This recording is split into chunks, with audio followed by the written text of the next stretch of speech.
एक बार फिर से आप सभी का स्वागत और अभिनंदन करता हूं आपके अपने पसंदीदा चैनल भारत अलर्ट 24/7। आज दोस्तों, इस समय देश के करोड़ों वृद्ध पेंशन भोगियों के सम्मान और हक की लड़ाई एक बेहद नाजुक मोड़ पर आ खड़ी हुई है। ईपीएस 95 न्यूनतम पेंशन बढ़ोतरी की मांग अब सिर्फ एक मांग नहीं रही, बल्कि यह देशव्यापी आंदोलन बन चुकी है।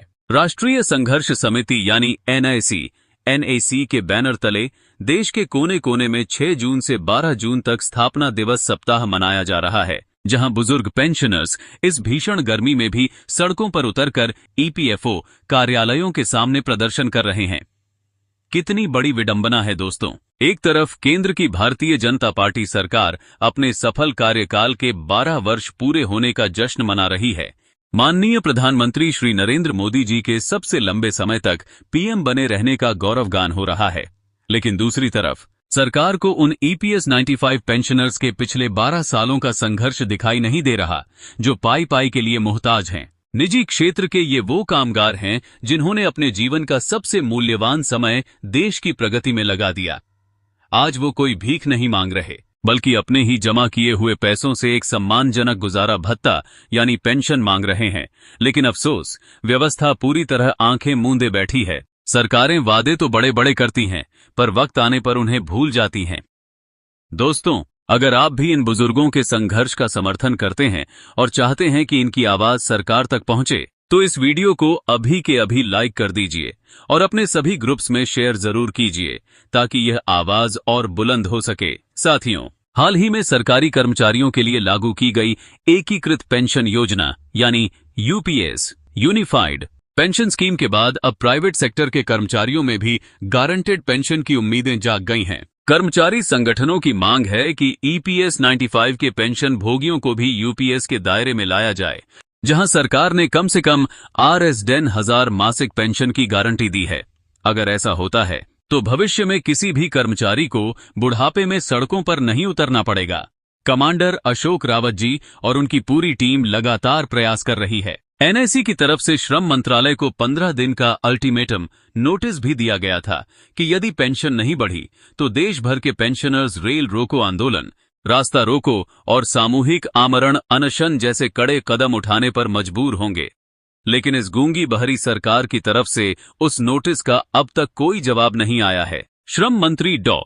मनसुख मांडविया जी को लिखे पत्र में साफ कहा गया है कि बेहद कम पेंशन और चिकित्सा सुविधाओं मेडिकल फैसिलिटीज के अभाव के कारण बुजुर्ग पेंशनर्स की मृत्यु दर लगातार बढ़ रही है। क्या एक कर्मचारी को पूरी जिंदगी ईमानदारी से काम करने के बाद बुढ़ापे में यही सिला मिलना चाहिए? आपको याद होगा, उड़ीसा के पुरी में श्रम मंत्री मनसुख मांडविया जी ने खुद माना था कि भारतीय मजदूर संघ और एनआईसी जैसे संगठनों के झापन उन्हें मिले हैं और इस पर युद्ध स्तर पर काम चल रहा है। वहीं जंतर मंतर पर प्रदर्शन के दौरान वित्त मंत्री साहिबा ने बुजुर्गों को आश्वासन दिया था कि आपका प्रस्ताव तैयार है और श्रम मंत्रालय जल्द घोषणा करेगा।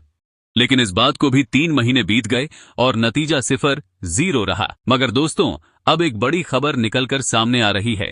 9 और 10 जुलाई को कोलकाता में 2 दिवसीय एक बहुत ही महत्वपूर्ण बैठक होने जा रही है। पहले यह बैठक 1 दिन की थी, लेकिन अब इसमें श्रम मंत्रालय के साथ साथ वित्त मंत्रालय भी शामिल हो रहा है। इस महाबैठक में श्रम मंत्री, वित्त मंत्री, दोनों मंत्रालयों के चीफ सेक्रेटरी और ईपीएफओ के सीपीएफसी भाग लेंगे।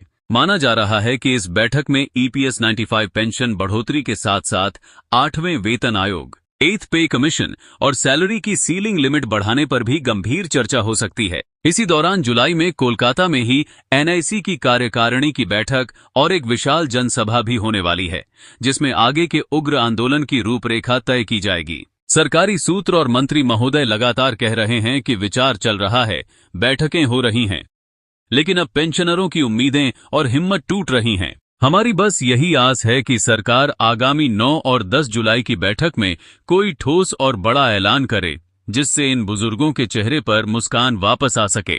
इस मामले से जुड़ी जैसे ही कोई भी नई अपडेट आएगी, मैं आपके पास सबसे पहले लेकर आऊंगा।